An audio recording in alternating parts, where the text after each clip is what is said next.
बहुत धन्यवाद है सीबीआई का, मुझे बाइज्जत बरी कर दिया गया। गिरफ्तार करने के बाद कुछ बोले थोड़े, मुझे अपराधी सीधे बना दिया गया।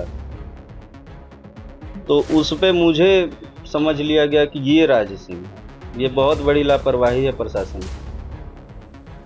पश्चिम बंगाल के सीएम शुभेंदु अधिकारी के पीए चंद्रनाथ रथ मर्डर केस में पुलिस की एक बड़ी चूक सामने आई है। इस मामले में पुलिस ने गलत पहचान के चलते एक दूसरे राज सिंह को गिरफ्तार कर लिया था, जिसका इस अपराध से कोई लेना देना नहीं था। वह व्यक्ति सिर्फ फेसबुक पर रील बनाने का काम करता था। असली आरोपी की पहचान होने के बाद अब उस निर्दोष व्यक्ति को रिहा कर दिया गया है।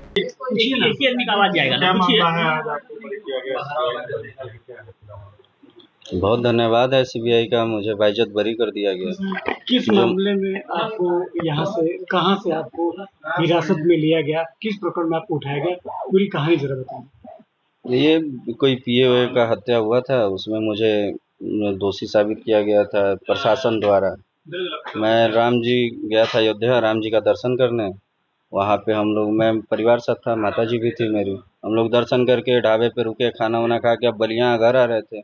वहाँ पे मुझे एसओजी द्वारा गिरफ्तार कर लिया गया। गिरफ्तार किया गया, क्या क्या बोले गिरफ्तार करते समय, क्या पूछा गया आपसे? गिरफ्तार करने के बाद कुछ बोले थोड़े, मुझे अपराधी सीधे बना दिया गया। कोई जांच नहीं हुआ, कोई पड़ताल नहीं हुआ। मैं बोला, वो बोले कि 6 तारीख को कहाँ थे। मैं बोला कि 6 तारीख को सर मैं यहाँ था, शॉपिंग कर रहा था, अपने घर पे था। मेरे घर पे भी सीसीटीवी फुटेज लगा है। मैं अपने घर पे था, किसी प्रकार का कुछ नहीं। तो वो लोग मेरी बात सुनने के लिए तैयार नहीं थे। वो लोग मुझे पहले ही अपने मन में अपराधी मान गए थे। बस। कहाँ ले गए उसके बाद आपको वहाँ से? वहाँ मुझे उन लोगों का ऑफिस है एसओजी का, अयोध्या में ही। वहीं पे अपने ऑफिस पे ले गए। वहाँ पे मुझे रात भर मेरे से पूछताछ हुआ, फिर सुबह में दोपहर तक पूछताछ किए। फिर उसके बाद कोलकाता से कोई टीम आई, मुझे यहाँ से लेके कोलकाता गए। कौन सी टीम आई? ये एसओजी ही शायद होगा, जानकारी नहीं है क्या टीम है। किस तरीके की पूछताछ हो रही थी, कम शब्दों में बताइए। मुझे डराया जा रहा था कि तुम कबूल कर लो कि तुमने ये किया है, वो किया है, लेकिन पूछे नहीं कि उचित मामले में आप उठा रहे हैं। हाँ, तो मैं बोला कि क्या बात है सर बताइए। तो वो कह रहे थे कि कोई पीए का हत्या हुआ है, उसमें तुम्हारा नाम आ रहा है। मैं बोला कि मैं तो ऐसा कुछ चाहिए नहीं है, मेरा कोई लिंक ही नहीं है। मेरा फ़ोन ले लीजिए, मेरा आप निष्पक्ष जांच कीजिए, मेरा सीसीटीवी फुटेज ले लीजिए, सब ले लीजिए। मैं तो हूँ ही नहीं, मेरा तो कोई रोल ही नहीं है। लेकिन वो लोग मेरी बात ही नहीं मान रहे थे, सुन ही नहीं रहे थे। मुझे पहले ही वो लोग अपराधी मान गए थे। इस मामले की शुरुआत में कोलकाता पुलिस ने बिहार के बक्सर से 2 अन्य आरोपियों विक्की मौर्य और मयंक मिश्रा को गिरफ्तार किया था। इन दोनों आरोपियों से जब पुलिस ने पूछताछ की तो जांच टीम को राज सिंह नाम के एक व्यक्ति का सुराग मिला। इस पूछताछ के आधार पर 11 मई को कोलकाता पुलिस ने उत्तर प्रदेश की अयोध्या पुलिस की मदद से राज सिंह नाम के शख्स को अरेस्ट कर लिया था। यूपी पुलिस ने इस राज सिंह को गिरफ्तार करके बंगाल पुलिस के हवाले कर दिया। मामले की कड़ियां तब बदली जब 2 दिन पहले इस केस में चौथी गिरफ्तारी हुई। सीबीआई ने उत्तर प्रदेश के मुजफ्फरनगर में छपाट टोल प्लाजा से बलिया के रसड़ा के रहने वाले राजकुमार सिंह को अरेस्ट किया। राजकुमार सिंह की गिरफ्तारी के बाद जब सीबीआई ने गहनता से पूछताछ की तो पता चला कि पहले गिरफ्तार हुआ राज सिंह दरअसल गलत पहचान का शिकार हुआ था।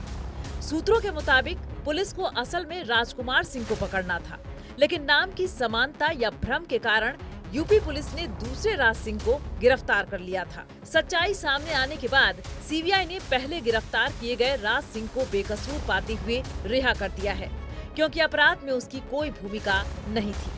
वहीं दूसरी ओर असली आरोपी को पुलिस और जांच एजेंसी द्वारा गिरफ्तार कर लिया गया है और उसे कानूनी प्रक्रिया के तहत कोर्ट में पेश कर दिया गया है।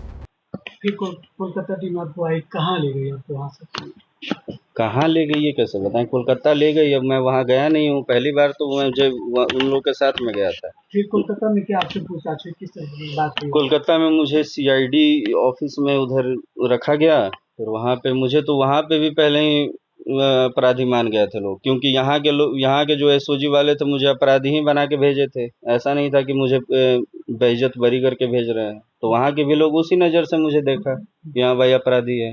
ये नाम आपका आखिर जुड़ा कैसे? ये कहाँ से वो तो न्यूज रिपोर्ट, न्यूज में ही मैं देख रहा हूँ कि कोई राज सिंह करके, कोई राजकुमार सिंह है कोई करके है। तो उस पे मुझे समझ लिया गया कि ये राज सिंह है। ये बहुत बड़ी लापरवाही है प्रशासन की। कितनी ये दिन ऑनलाइन पूछताछ हुई? पेमेंट की बात आ रही थी कि वो पेमेंट किया गया, उसके बाद जो है मैसेज आप तक पहुंची, क्या था ये? ना मेरा कोई रोल ही नहीं था, मेरा कोई रोल ही नहीं था। चलिए ना जैब जी, ये बताइए कोलकाता में कितने कितने दिन आपसे पूछताछ हुई, फिर कहाँ ले जाया गया और फिर आप यहाँ पे आए, ये कहानी कैसे हुई? नहीं, मैं कोलकाता गया था, वहाँ पे मुझसे पूछताछ हुई, फिर उसके 2 की 3 दिन बाद सीबीआई का जांच बैठ गया। ठीक। और जब सीबीआई आई वहाँ पे, उसके बाद उन्होंने निष्पक्ष होके बहुत बढ़िया से अपना काम किया, अपना सारा सबूत मैं दिया कि सर मैं यहाँ हूँ, ऐसा कोई बात नहीं है। उसके बाद मुझे वहाँ से बाइज्जत बरी कर दिया गया। कौन सा ऐसा एविडेंस आपके पक्ष में आया कि आपको रिहा किया गया? मेरा सीसीटीवी फुटेज है, मैं जिस दुकान पे गया हूँ वहाँ का सीसीटीवी फुटेज है, मेरे घर के बाहर कैमरा लगा है वो सीसीटीवी फुटेज है, फिर मैं जो शॉपिंग किया हूँ, कपड़ा खरीदा हूँ, उसका बिल है, सब था। रिहा हुए तो किस बेस पे आपको रिहा किया गया? क्या क्या रिहा में लिखा गया कि आप किस तरीके से आपको छोड़ा जा रहा है? सीबीआई के लोग खुद शर्म कर रहे थे कि किसी निर्दोष को पकड़ लिया गया है। सीबीआई के लोग खुद बोल रहे थे कि ये कैसे गलती ये प्रशासन आखिर कर सकती है कि इतने बड़े मामले में किसी निर्दोष को ऐसे फंसा दिया जाए। तो क्या ये गलतफहमी थी? ये गलतफहमी जरूर, और क्या, अब इसमें क्या बोला चलिए, जाए। आपको किस कोर्ट ने बरी किया, सीबीआई कोर्ट ने या फिर वहाँ का? नहीं, सीबीआई और वहाँ के कोर्ट दोनों ने किया। Di support kami, huwag ka di kaya.